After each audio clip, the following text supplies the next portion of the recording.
Հանրությանն անընդհատ իր օրակարգում պահելու համար իշխանությունը տարբեր թեմաներ է գցում ասպարեզ։ Եկեղեցի, նախկինների թալան, Արցախը նախկիններն են հանձնել, այս կամ այն ընդդիմադիր գործիչը բանակում չի ծառայել եւ այլն։ Բանակում չծառայելն ու պետական բարձր պաշտոն զբաղեցնելն անընդունելի է համարում նաև իշխանական падգամավորը։ Ես կարծում եմ նրանք, ովքեր որ խուսափել են բանակից, պետք է իրավունք չունենան պետական համակարգում աշխատելու։ Բանակում չծառայելու մեղադրանքներն ավելի հաճախ հնչեցնում է բանակում չծառայածներով համալրված իշխող կուսակցությունը, իսկ այդ թեման մշտապես շրջանառվում է նաև իշխանական հեռուստաընկերությունների եթերներից։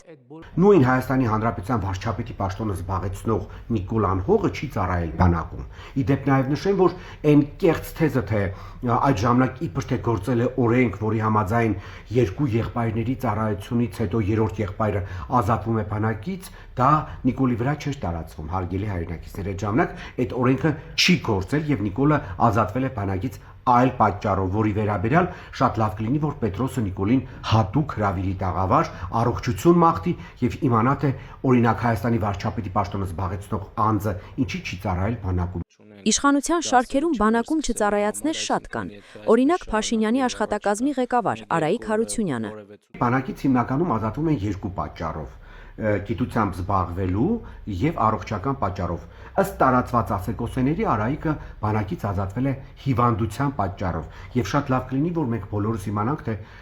այդ բարձրապաշտոնյան ինչի չի ծառայել բանակում։ Պետրոս, այս հարցը մի հատ Արայիկին կտաս։ Փաշինյանի կառավարությունում աշխատում են նաև բանակում չծառայած նախարարներ։ Արաբատ գործակալ Միրզոևը, Մխիթար Հայրապետյանը, Համբարձում Մատևոսյանը եւ Գևորգ Պապոյանը։ Բանակում չի ծառայել Երևանի քաղաքապետ Տիգրան Ավինյանը։ Բանակում չի ծառայել ազգային ժողովում ԿՊ ֆրակցիայի ղեկավար Ճղճղ Հայկ Կոնջորյանը։ Հետաքրքիր է ինչն է պատճառը, որ սա բանակում չի ծառայել։ Քաղաքացիական պայմանագիր խմբակցության ղեկավարից բացի շարքային падգամավորներ էլ կան, որ չեն ծառայել։ Սանդիկովը չի ծառայել Գյումրիից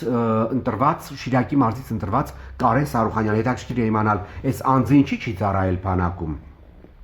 Բանակում չի ծառայել Նարեկ Սեկտեմբերովիչը, իդեպ նաև նշեմ, որ լրատվամիջոցներում տեղեկություններ հրապարակեցին, որ այս անձը ինքնավնասման պատճառով չի ծառայել բանակում, այսինքն ինչպես ժողովրդական լեզվով են ասում, խելառ է, խելառի թղթով է ազատվել բանակից։ Բանակում չի ծառայել DJ Էտիկը, որի հայրը, ինչպես գիտեք, կամ ընտանիքը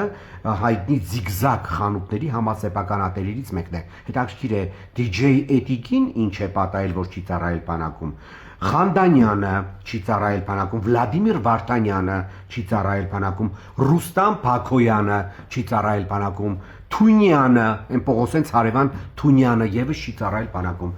Գանք մարզեր, մարզպետերի կենսագրական կարևոր հարցը պարզելու։ Շիրակի մարզպետ Դավիթ Արուշանյանը, Դավիթ, քեզ ինչ է պատահել, որ բանակում չես ծառայել։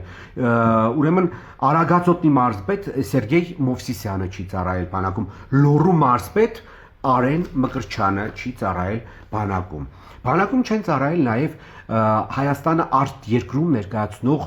նիկոլական մոլի, ուրեմն քայլիստական դեսպանների, օրինակ ԱՄՆ-ում Նարեկ Մկրչյանը, ինչի՞ չէ ծառայել բանակում Նարեկ։ Գերմանիայում Վիկտոր Ենգիբարյանը, Իսպանիայում հայտնի սորոսական Սոս Ավետիսյանը եւս բանակում չի ծառայել։ Բանակում չեն ծառայել նախկին պաշտոնյաներ, օրինակ Նիկոլի հետ շատ սերտ հարաբերություններ ունեցող Հակոբ Սիմիդյանը, Ռուստամ Բադասյանը նախկին պետնախագահ։ Բանակում չի ծառայել նաև փոխարտգործնախարար Վահան Կոստանյանը։ Այս անձը ըստ լրատվամիջոցների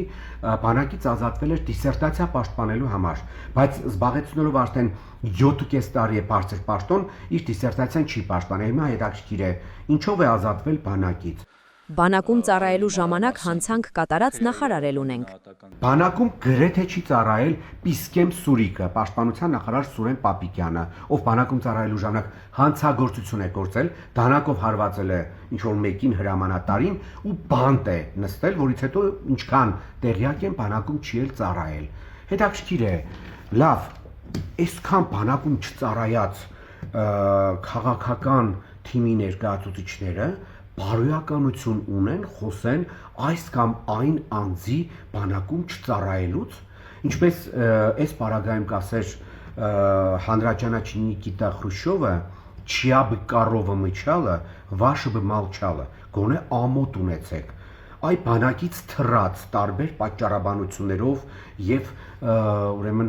պատճառներով քայլիստ դավաճանավողմակի ներկայացուցիչներ գոնե պապանձվեք։ Քաղաքագետ Գագիկ Համբարյանը հանրությանը հասանելի ցանկ է ներկայացնում, բաց ինֆորմացիա, իշխանության վերին օղակներում նստած չծառայածների ցանկ, բաներքևի օղակները։